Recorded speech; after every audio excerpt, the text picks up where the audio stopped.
ভালো লাগবে। তুমি যাও বাবু, তাকাও, তুমি কোথায় যাচ্ছ? ওইদিকে যাও, মামামের দিকে দাও, মামামের দিকে যাও। তুমি কোথায় যাচ্ছ? বলো আমি এখন পুজোতে বসবো।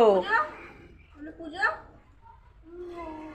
হ্যাঁ, ও এখন যাচ্ছে পুজোতে, এখন হাতে করে দেবে মামামের সাথে। আমার ছোয়ানু কয়, আমার ছোয়ানু, আমার ছোয়ানু কয়, আমার ছোয়ানু, এই যে আমার ছোয়ানু চলেছে, দেখো আমার ছোয়ানুর জামাটা কতই সুন্দর। আমার ছোয়ানু দেখো, মামাম বাড়ি চলে এসছে। কি দেখছো সোনা? কি দেখছো? এই যে আমি, এই যে আমি, এই যে আমি সোনা। চলো আমরা এখন পুজো করে ওখানে যাই, চলো ঠাকুর মশাই চলে এসছে। চল চলো চলো বাবু, আমরা পুজোর ওখানে যাই। যা, আমি বাবা পুচকিকে নিয়ে যাচ্ছি। এই দেখো, দুটো জোড়া ইলিশ নিয়ে এসছে। সরস্বতী পুজো উপলক্ষে আমাদের মাছ খেতে হয়, তার জন্য দুটো জোড়া ইলিশ খেয়েই বাজার দিয়ে খুঁজে খুঁজে নিয়ে এসছে। আজকে বলো কত দাম মাছের। এখন মাছ নিয়ে এসছে, বলে আমি কাটবো, আমি তারপরে কেটে কুটে ধুয়ে টুয়ে দিচ্ছি, তারপরে রান্না করবি। কত নিল দুটো মাছ? প্রচুর দাম না আজকে? দাম মানে 1000 টাকা কিলো।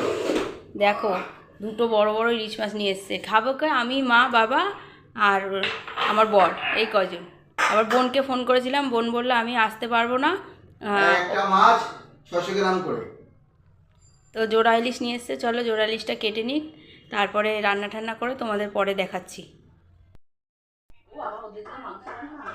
দেখো বন্ধুরা, এই যে আজকে ইলিশ মাছ রান্না করবো, আর কিচ্ছু করবো না। ইলিশ মাছ হলে আমার মেয়ের আর কিচ্ছু লাগে না। এই যে ইলিশ মাছের শুধু মাছের পিসগুলো দিয়ে ঝাল করব, আর লেজা দিয়ে মাথা দিয়ে করব। এই যে একটু আমার বর বেগুনের তরকারি খেতে ভালোবাসে, দেখো একদম ছোট্ট ছোট্ট কচি কচি বেগুন নিয়ে এসছে, সবুজ। এই বেগুনটা সবসময় বাজারে পাওয়া যায় না, বাজারে দেখলেই ও নিয়ে আসে।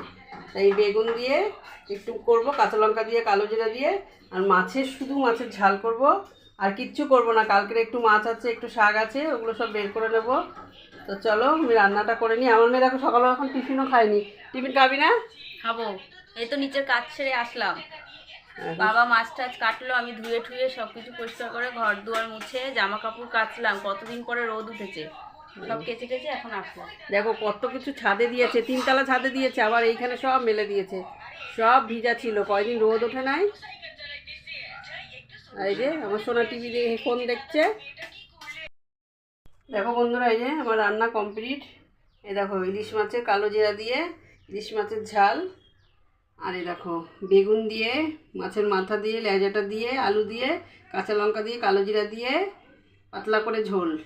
খুব পাতলা হয়নি, যেহেতু বেগুনটা এত কচি না। দেখো বেগুনটা কি সুন্দর গলে গেছে, ঠিক আছে। আর এটা দেখো, এই যে কালকে শীষ পালন করেছিলাম, সেই একটু রয়েছে, তাই গরম করে নিলাম। আর এই দেখো একটু ডাল ছিল, ডালটাকে শুকিয়ে নিলাম। এই ডালটা গরম ভাতের সাথে খুব ভালো লাগে। আগে খেতাম খুব, এখন আর করা হয় না। ডাল থাকলে এখন ওই ফেলে দিই, নাহলে খাওয়া হয়ে যায়, কিন্তু আজকে একটু শুকিয়েছি। টক ডাল তো, টমেটো দিয়ে ডাল, এই জন্য একটু শুকিয়েছি, যদি খেতে ভালো লাগবে। আর দেখো যে কালকে কাতলা মাছ করেছিলাম, কাতলা মাছ 1 পিস রয়েছে, এটাও গরম করেছি। তো চলো আজকের হচ্ছে এই মেনু, তোমাদের দেখিয়ে দিলাম। ভাত এখনও বসাইনি, ভাত বসাবো লাস্টে। দেখো গ্যাসটাও মোছা হয়ে গেছে। দেখো যে ভাত রেডি করে রেখেছি, চাল এখনও বসাইনি, ভাতটা বসাবো। তা চলো আমি রান্নাটা তোমাদের দেখিয়ে দিলাম।